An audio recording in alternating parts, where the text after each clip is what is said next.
Pai do Senhor, amados, espero que vocês estejam bem, né, com saúde, que estejam gozando de saúde nesse momento, né? E que esse tempo que você está estudando a palavra de Deus seja um tempo abençoado, né? Um tempo de bênção na sua vida, né? Também referindo também que espero que você esteja lendo o livro com Convas, né? Que a gente espera receber a resenha do livro, né? Espero que você também já esteja construindo, né? Fazendo essa resenha para nos entregar, né? E, amados, hoje a gente vai começar a falar sobre Babel e o Pentecostes, né? E a história da confusão das línguas ficou registrada para que nós nunca nos esqueçamos de que foi Deus quem deu origem a todas as raças e se importa com todas elas. Então, o principal motivo das raças existirem foi porque Deus quis, né? Deus criou. E se Ele criou, Ele se importa com cada uma delas, né? É isso que o texto está dizendo. Lendo o texto, vemos assim: Pentecostes apresenta a inversão da maldição da Torre de Babel, como profetizou Sofonias 3:9. Pois então darei lábios puros aos povos, para que todos invoquem o nome do Senhor e o sirvam com o mesmo espírito. Então, o Sofonias ele diz que Deus deu lábios, né, puros aos homens, para que todos invoquem o nome do Senhor e sirvam com o mesmo espírito. Babel, pelo espírito de autossuficiência e arrogância, o homem empreendeu a construção da Torre de Babel. Por isso causou a separação de línguas, né? Ou a multiplicação de línguas, né? Então, o que Babel separou, Pentecostes uniu, né? No caso de Babel, eram os homens se rebelando contra Deus, né? Então foi necessário Deus agir para que aquelas pessoas que queriam se unir em um propósito único de se rebelar contra Deus fossem separados.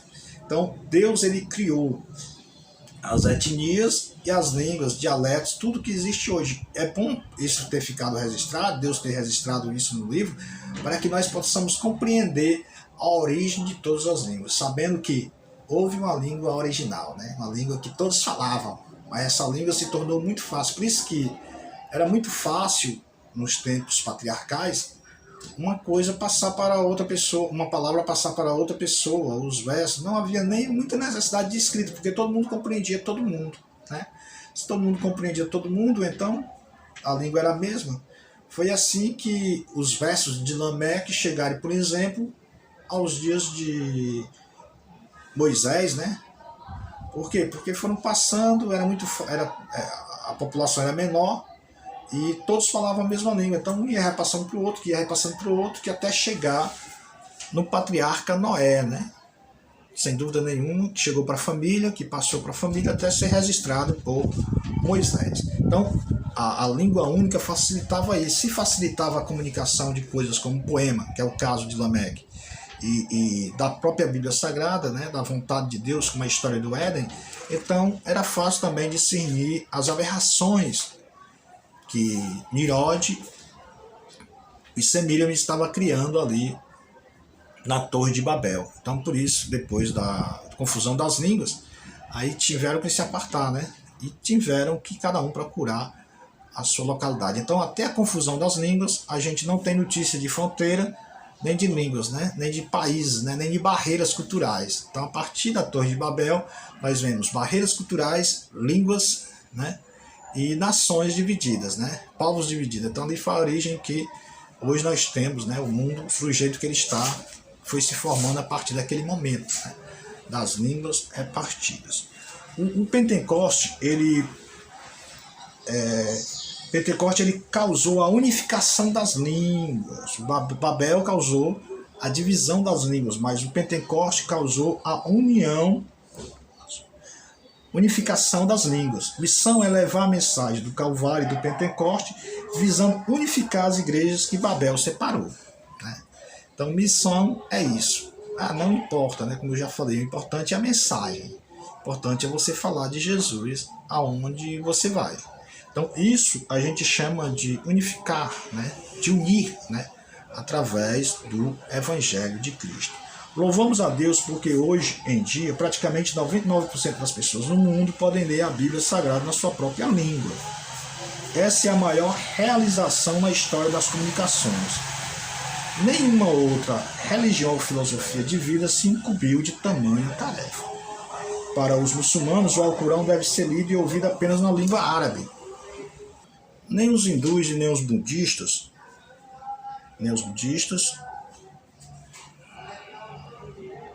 tiveram grande interesse em traduzir os seus livros sagrados, né? Mas os cristãos traduzem as escrituras sagradas a fim de que todos os povos e nações venham ouvir a palavra de Deus em sua própria língua.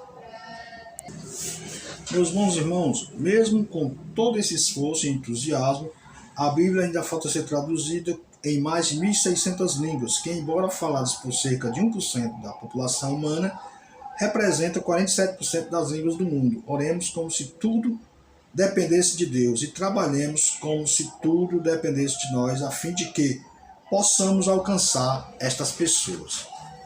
É interessante que as outras religiões eles não se interessaram tanto em traduzir seus livros, mas o cristianismo se importou, né? Hoje, o livro mais traduzido do mundo é a Bíblia. Na minha mesa aqui tem, por exemplo, duas versões da Bíblia, né? A tradução em português de João Ferreira de Almeida, essa é corrigida e essa é atualizada, né? Então, o livro mais traduzido, mais trabalhado no mundo é a Bíblia, né? Por quê? Porque Deus quer que o homem conheça ele no seu próprio idioma.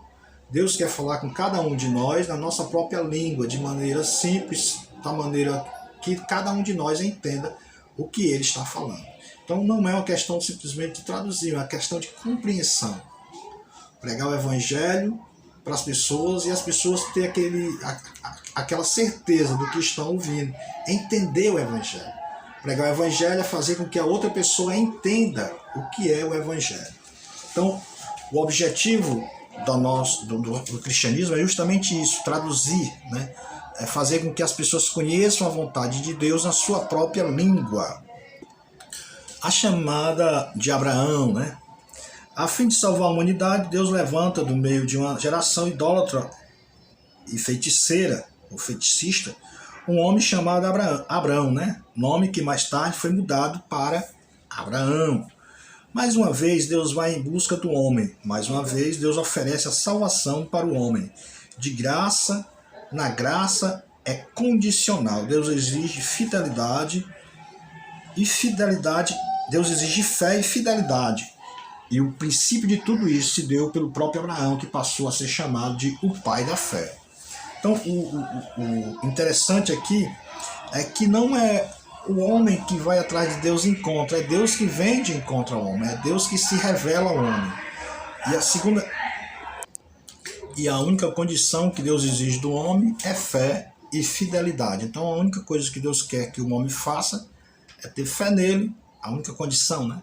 Ter fé nele e fidelidade na pessoa dele. Então, fazendo isso, a pessoa, né, está no caminho da salvação, né? E Abraão foi o primeiro, por isso que ele é chamado de o pai da fé, porque Deus falou com ele e ele creu, ele acreditou, né? Ele aceitou a chamada e foi fiel à sua chamada. Então, com a chamada de Abraão, Deus iniciou o grande projeto escatológico, cujo projeto era a resposta de Deus para as nações em trevas. Então, com a chamada de Abraão, Deus estabelece um novo princípio, uma nova chance para não ter que condenar o mundo, como no caso do dilúvio e da confusão das línguas. Abraão seria o primeiro missionário da nova revelação divina após um grande período de densas trevas, né? Aqui encontramos mais uma vez, Deus se dispunha a salvar as nações.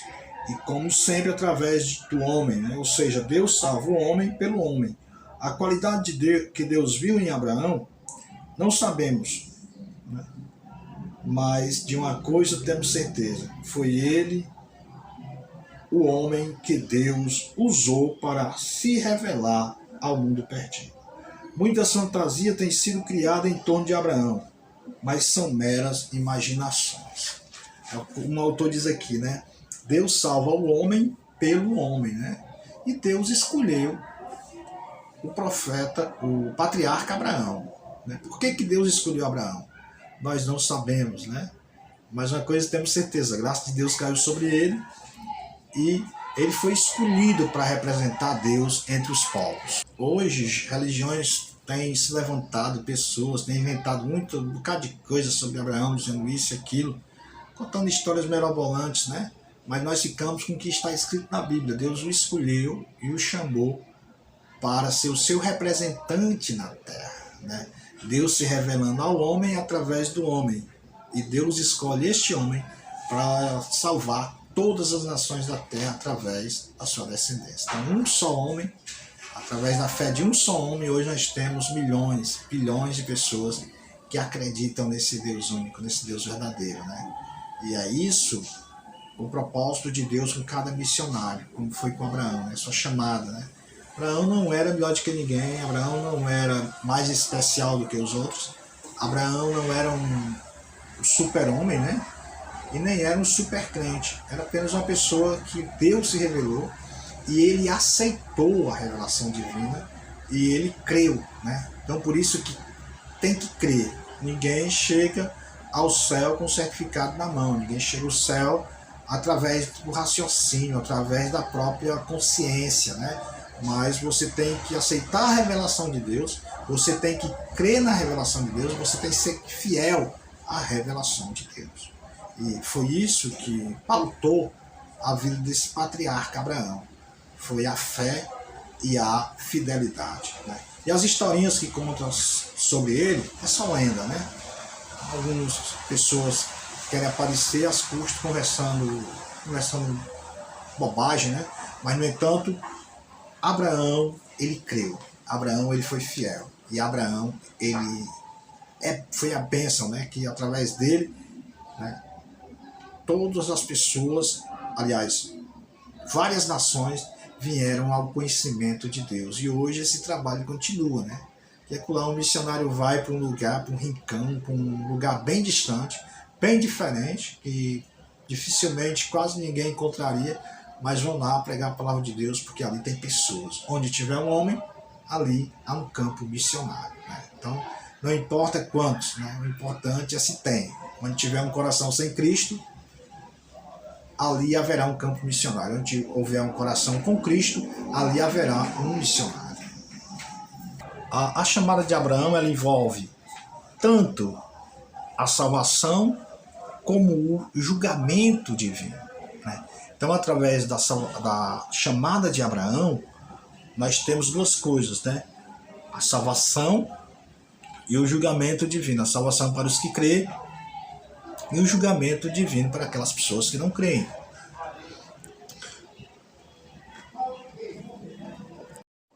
Começa dizendo: abençoarei aos que te abençoarem e amaldiçoarei aqueles que te amaldiçoarem. E em ti serão benditas todas as famílias da terra. Gênesis 12:3. Você está vendo que não é só uma família, não é só um povo, mas é todas. Tudo é tudo, né? Todos são todos, né? Não diz, vai ser só os judeus, vai ser só os árabes, vai ser só os brasileiros, vai ser só o americano, vai ser só... Não. Todas as famílias da terra. Você vê que o amor de Deus para com todas as famílias da terra. Você vê que o amor de Deus para com o judeu não é maior do que o amor de Deus para com o palestino. O amor de Deus para com um brasileiro não é maior do que o amor dele para com um árabe. Porque Deus os ama na mesma intensidade, né? E é isso que nós vemos aqui, né? Deus amando a todos e dizendo que Abraão vai ser uma bênção para todas as famílias da terra. Então, em Gênesis 12:2, Deus fez 3 promessas específicas a Abraão, a saber, de ti farei uma grande nação, te abençoarei o nome e te engrandecerei o nome. Então, primeiramente, ele diz que te farei uma grande nação, porque não existia a nação de Israel ainda, né? Te abençoarei o nome. Todas as pessoas hoje sabem quem foi Abraão. Te engrandecerei o nome. Então Deus fez uma pausa para a cláusula final. Se tu uma bênção. Deus não permite que alguém gaste consigo mesmo as bênçãos ou as promessas divinas. Uma grande bênção demanda uma grande responsabilidade. Então, para você ser abençoado grandemente, você tem que ser grandemente responsável, né? Deus fala isso para Abraão. Eu te farei uma grande nação, tu serás uma bênção, e de ser tu uma bênção, porque isso demanda grande responsabilidade.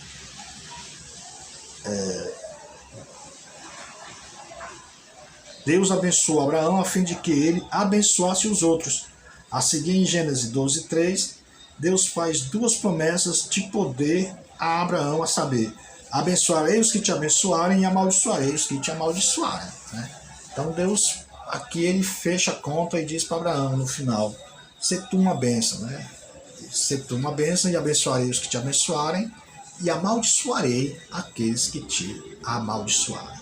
Então Deus ele está mostrando às pessoas aqui, a Abraão aqui, se ele cumprisse a parte dele, Deus cumpriria a sua. Qual era a parte de Abraão?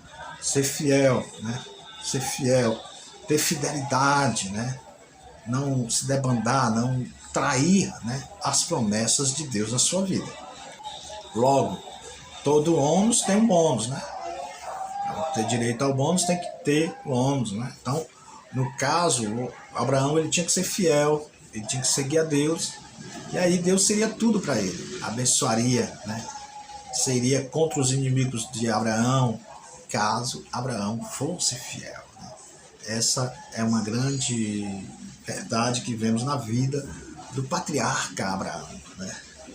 Deus prometeu a Abraão poder para cumprir a sua missão. Os que colaborassem com ele estariam colaborando com os propósitos divinos e, portanto, receberiam a sua bênção. Então, o que Deus diz para Abraão? Olha, quem te ajudar nesse propósito vai ser abençoado, está colaborando comigo também. Então, aquele que ajuda a obra de Deus está ajudando ao próprio Deus, né? Está ajudando Deus a fazer conhecido, né? A salvar os outros. Por isso que cada um de nós somos responsáveis pela salvação do nosso irmão, né? Através da pregação do Evangelho. Né? Então, Deus está falando justamente isso aqui. Abençoarei os que te abençoarem. Quem for fiel à causa será abençoado. Quem for fiel à causa não será amaldiçoado. Então, aqui nós vemos uma divisão, uma salvação e um julgamento. Então, nós vemos uma promessa de salvação e uma promessa de julgamento.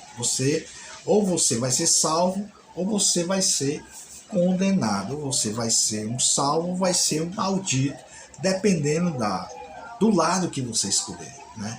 É isso que Deus fala para Abraão. Dependendo do lado que eles escolherem, eles serão salvos ou serão amaldiçoados. Por outro lado, aos que se opusessem, estariam se opondo aos propósitos de Deus e sofreriam o seu juízo. Deus prometeu a Abraão o seu poder, né, protetor enquanto cumprisse a missão que ele havia sido confiada. Uma vez mais concluiu outra cláusula final. Em ti serão benditas todas as famílias, ou todas as nações da terra. Esta é uma reafirmação da mesma promessa feita no final do versículo 2, onde Deus prometeu que Abraão seria uma bênção. Ele seria uma bênção para todas as famílias da terra. Que promessa gloriosa, né? Servir de bênção, né? Servir de salvação, né? Agora, Deus ele fala para Abraão que ele não seria um estorvo, né? Para as outras nações, mas seria uma bênção, né? Serviria os propósitos divinos para salvar, né? Para mudar, né? Para que aquela geração, para que as nações futuras não viessem a cair no mesmo destino que foi Babel e no mesmo destino que foram os diluvianos, mas que viessem a ser salvos, né? E eu acho interessante que aqui a gente tem dois caminhos, ou você segue um ou segue o outro, né? Deus sempre fez isso, né? Antes de diluviano tinha a linhagem de Abraão, aliás, de Sete existia a linhagem de Caim. Agora Deus põe Abraão e diz, aquele que obedecer vai para esse lado e aquele que desobedecer vai para esse. Então Deus sempre dá uma oportunidade ao homem né? Ninguém é condenado sem que antes de manhã, né, no caso de Ló, né, tenha uma visita do anjo que lhe mostre o caminho da salvação, né, e deixe ele escolher. Né? O homem escolhe. Né? Como eu ouvi um pregador falar certa vez, ninguém vai para o inferno, né, de graça. Né? Cabe escolhe ir para o inferno, porque sempre Deus mostra, sempre Deus fala, sempre Deus tenta se comunicar com a pessoa, aliás, se comunica com a pessoa através de pregações, né? Através de palavras, através do seu Espírito Santo, mas geralmente o homem escolhe ir para as trevas, né? E aquele que escolhe ser inimigo de Deus está se tornando um amaldiçoado, né? Por isso que a gente temos que fazer o evangelho conhecido, né? Para que as pessoas não fiquem sem desculpas, né? Não tenha desculpas de dizer que nunca conheceu a Deus, porque de uma maneira ou de outra o homem tem conhecimento de Deus. Paulo fala isso, né, no 17 de Atos, né? Então, a promessa a Abraão foi uma promessa gloriosa, uma promessa maravilhosa para todos nós, né? Para todos nós que vivemos aqui. Então, o grande contraste entre Abraão e Babel, né? A linguagem de Deus, aliás, a linguagem de Gênesis 12 reflete a transição da história universal de Gênesis 1 e 1 para a história da salvação. Isto é evidente por uma série de paralelos opostos. O contraste de ambição, né? Tornemos célebre o nosso nome, Gênesis 11:4, se encontra na promessa. Tornemos célebre o nosso nome, Gênesis 11:4, né? Se encontra na promessa, te engrandecerei o nome, Gênesis 12:2. A dispersão para a superfície da terra, né? Gênesis 1, aliás, Gênesis 12:8 é contraposicionada, né, a frase de ti farei uma grande nação, né? 12:2. E a maldição pronunciada sobre a desobediência e a aspiração arrogante encontra seu contrário na promessa. Todas as famílias da terra serão benditas, né? Então, a chamada de Abraão e o contraste com Babel, né? Babel, eles queriam um nome para si, né? Mas Deus promete a Abraão: eu te farei célebre teu nome, eu te farei o teu nome grande entre todas as nações, né? Eles queriam um nome, né? E eles queriam uma vida, queriam ser grandes no mundo, mas Deus prometeu a Abraão abençoar o nome dele e prometeu a Abraão ele ser dono de toda a terra, né? Só que tinha uma coisa, tinha que ser obediente, né? Tinha que crer, né? Tinha que fazer a vontade de Deus. Vamos ouvir o que diz o Timóteo Carrick, né? Acho que é esse o nome. Ele diz: Deus jamais abandonará a sua vontade de salvar e restaurar o seu representante, a humanidade, né? Com esta convicção, a igreja pode enfrentar, como tem enfrentado, imensurável tamanho de obstáculos e rebelião humana, convicta da capacitação por Deus na promoção das boas novas de salvação. Então, o que o Timóteo está dizendo aqui é que a igreja é preparada para levar o nome do Senhor. Então, pode se levantar um obstáculo que se levantar. Isso nunca vai impedir a igreja chegar ao seu objetivo, né? O objetivo de evangelizar, o objetivo de conhecer a Deus e fazer o seu nome conhecido, né? Por quê? Porque é uma obra divina, né? Cada crente é impulsionado pelo próprio Deus a fazer Deus conhecido aos outros que ainda não conhecem como Salvador de sua vida. Com essa convicção, a igreja pode enfrentar. Com essa convicção, a igreja desafia os poderes do inferno e os poderes da terra. Ninguém pode impedir o avanço da igreja. Por que ninguém pode impedir o avanço da igreja? Porque a igreja não é simplesmente uma instituição humana. Não é uma instituição que passa de pai para filho, de filho para pai, fica aquele negócio todo e fica na mão do neto. Não, a igreja é divina. A igreja, ela é dinâmica. A igreja, ela é viva, né? Mesmo que alguém pense ao contrário, que a igreja pertence à sua família, que a igreja pertence a uma determinada elite, mas a igreja não é isso, a igreja é um organismo vivo, né? A igreja, ela é dinâmica, a igreja ela pode fazer, ela tem tudo que precisa para fazer a vontade de Deus. Ah, a igreja tem que ser isso, a igreja tem que estudar isso, a igreja tem que aprender. Não, a igreja tem tudo que precisa para fazer a vontade de Deus. E tudo é tudo. Nós temos tudo que é necessário. Não falta dinheiro, não falta espírito, não falta nada. Nós temos tudo. Deus nos deu tudo para fazermos a sua vontade. Porque se nós não tivéssemos o necessário para fazer a sua vontade, então Deus ele não cobraria de nós. Por que não cobraria de nós? Como é que você vai cobrar uma coisa que você não deu condição do outro fazer? Então, se Deus cobra de nós, é porque Ele nos deu condição de fazer, né? Então, se Deus ele cobra da gente, cobra da igreja, é porque a igreja tem condição de fazer a sua obra. E por que não faz? Aí você vai para os céus lá, né? Um é negligente, né? Medroso, preguiçoso, alguma coisa é. Né? O ladrão que nem Judas, né? Ah, você tem dinheiro para fazer e o cara, em vez de fazer a obra missionária, ele investe em si próprio, ele está roubando um dinheiro que não é dele, é um dinheiro da igreja. É um dinheiro que era para ser investido na obra de Deus. Ele não é menos ladrão porque está usando em causa própria, não. Né? Ele está roubando ao Senhor, assim como o cara que não dá o dízimo está roubando o Senhor também porque não dá o dízimo. Né? Então ele está roubando porque ele está desviando para fins próprios um dinheiro que era para ser investido para que outras pessoas tivessem a oportunidade que ele teve. Qual a oportunidade que ele teve? De conhecer a Deus. Porque a maior oportunidade para um homem não é ser formado e não é ter uma conta gorda no banco, mas é conhecer a Deus, é saber que Ele existe e que é Salvador da sua vida. Né? Então, meus irmãos, a igreja tem tudo que precisa para fazer a vontade de Deus. Né?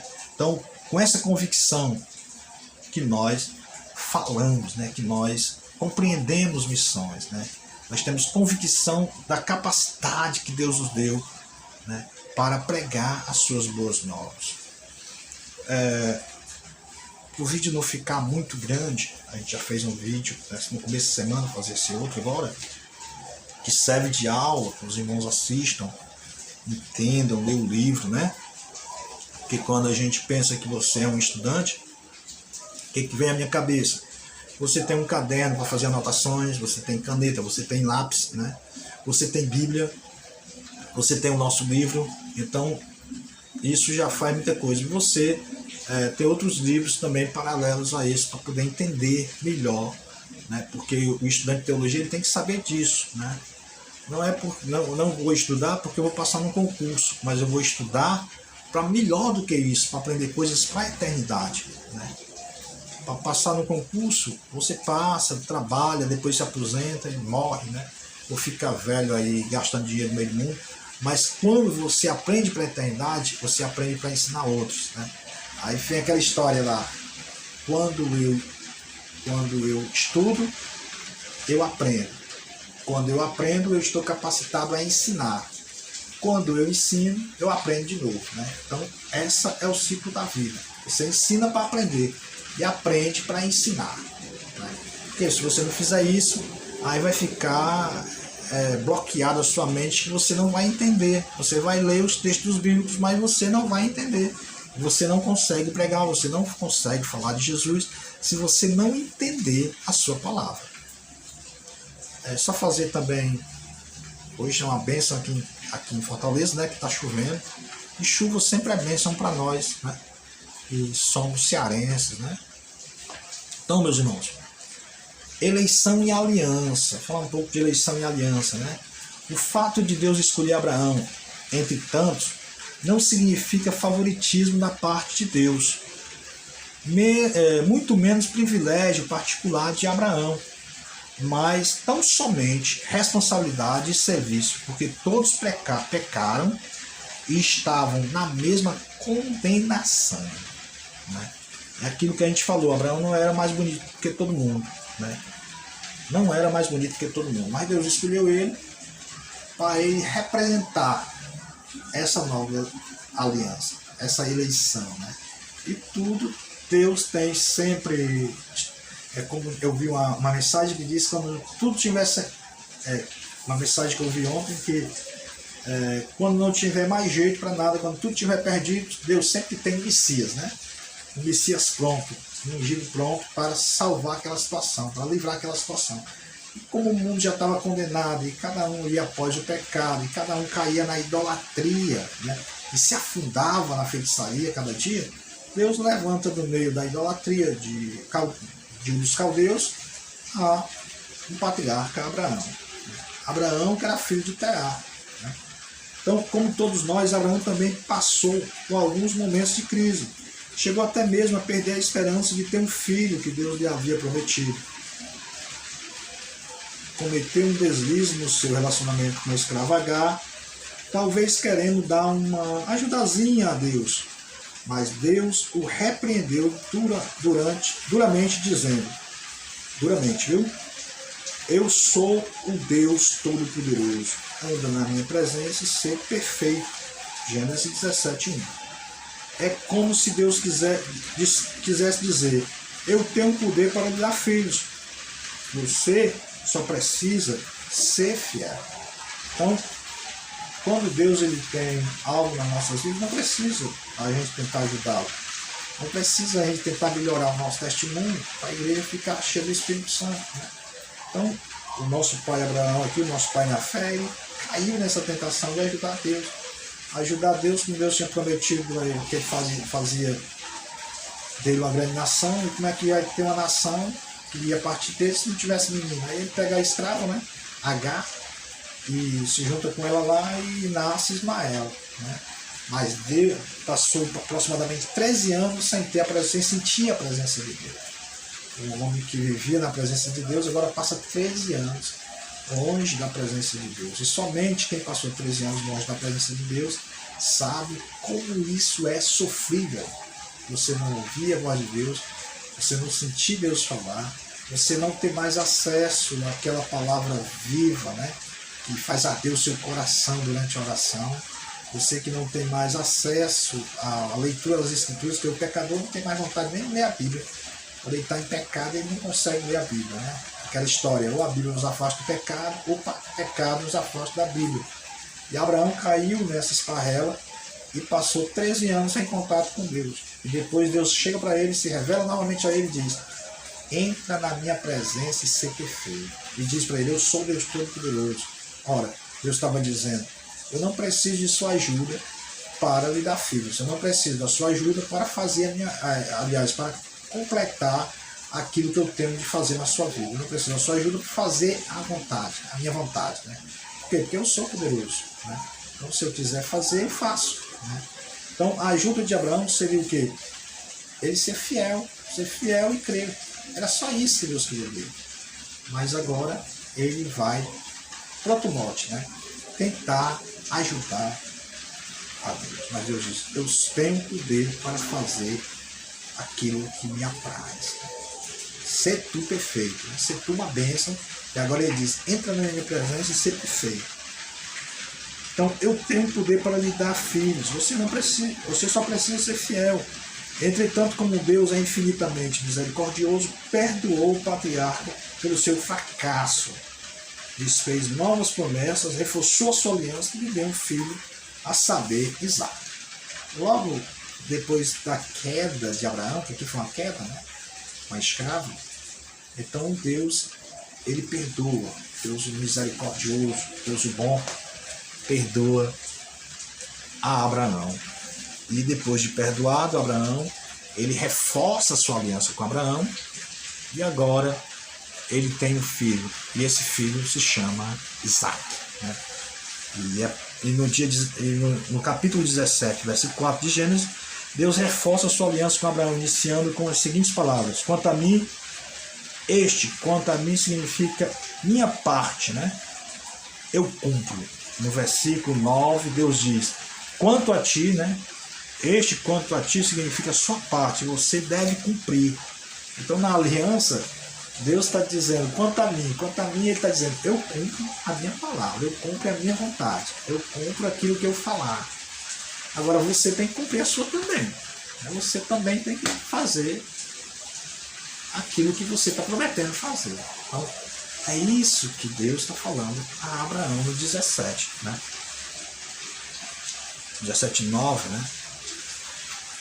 Então, meus irmãos, Deus é esse Deus maravilhoso, né? É um Deus que, apesar das nossas falhas, Ele nos usa.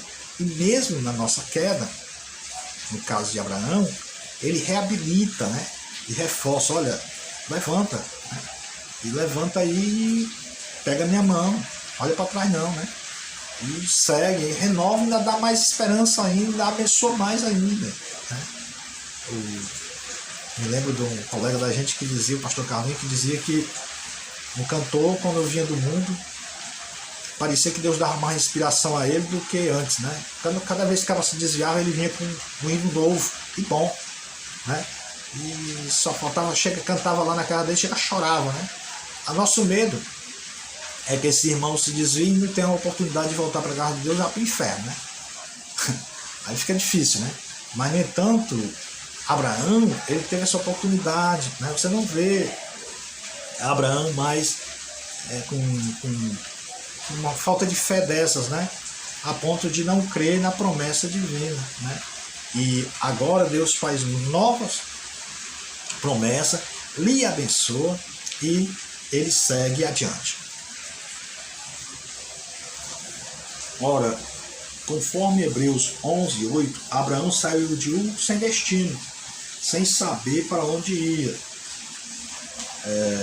Sairá à procura de uma terra onde pudesse edificar uma nação livre de idolatria, embora Deus lhe ordenasse que saísse da sua parentela. Ele levou consigo seu pai e seu sobrinho Ló.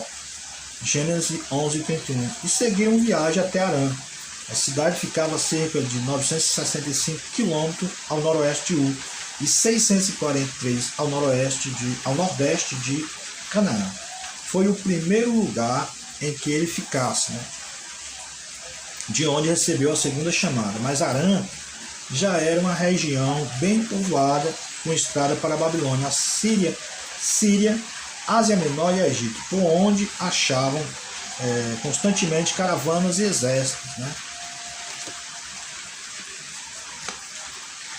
De Harã, Abraão seguiu viagem até chegar em Siquém.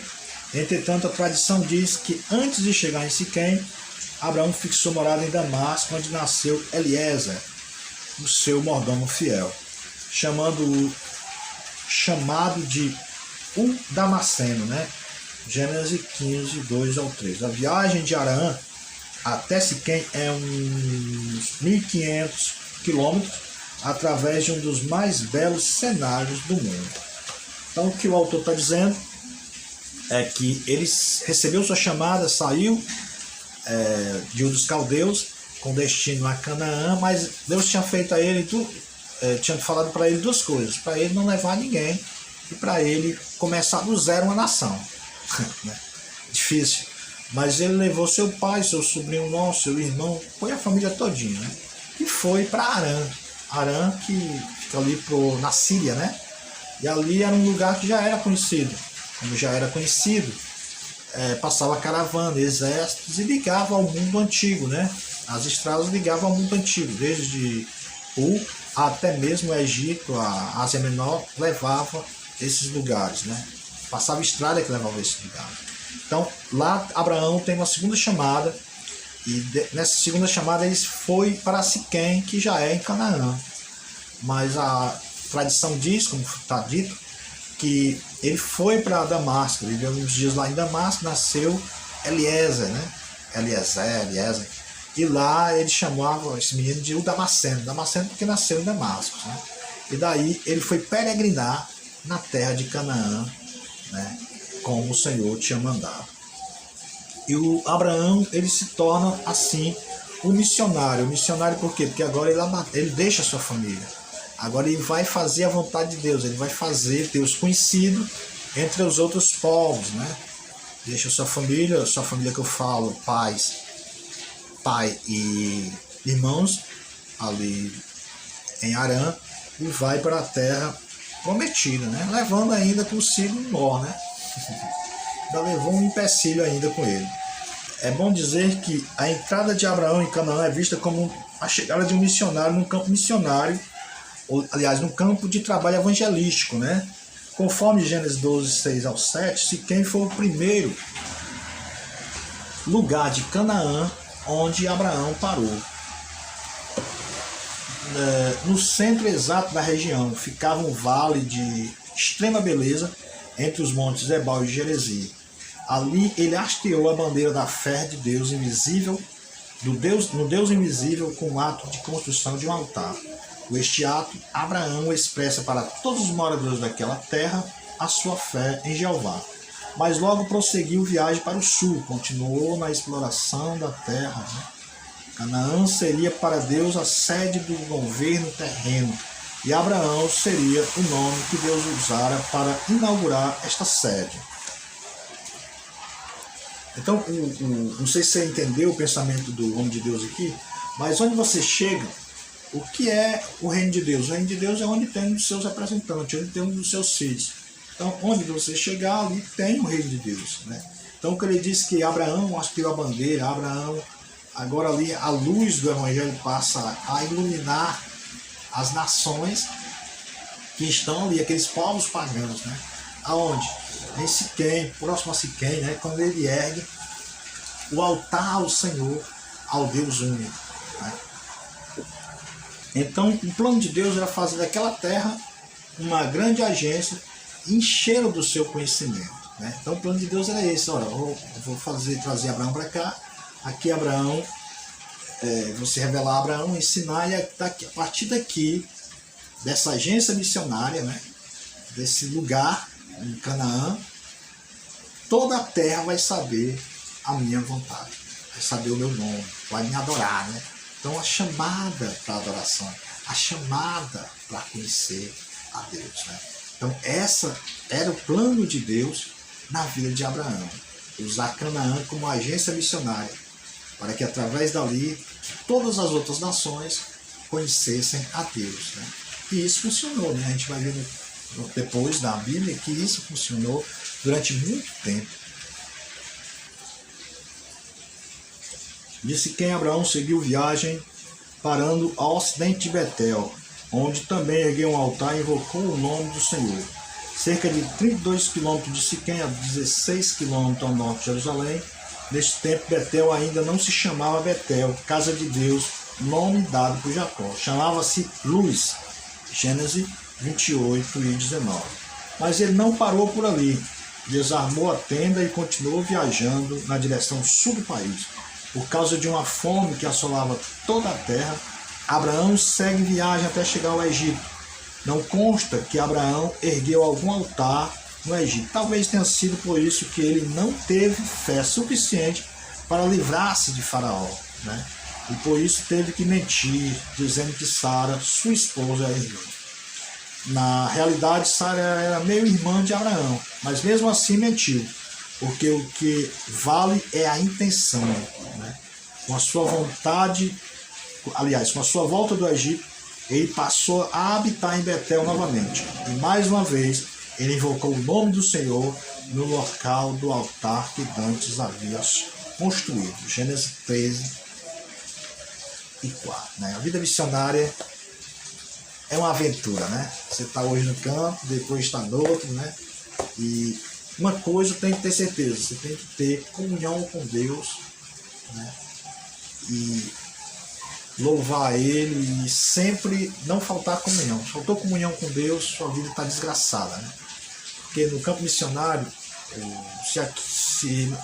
sem ser no campo missionário, a pessoa já depende muito de Deus, imagine no campo missionário. Ele deve depender totalmente de Deus. E Abraão, ele sabia disso, mas ele fraquejou no Egito. No Egito ele não teve coragem de levantar nenhum altar, né?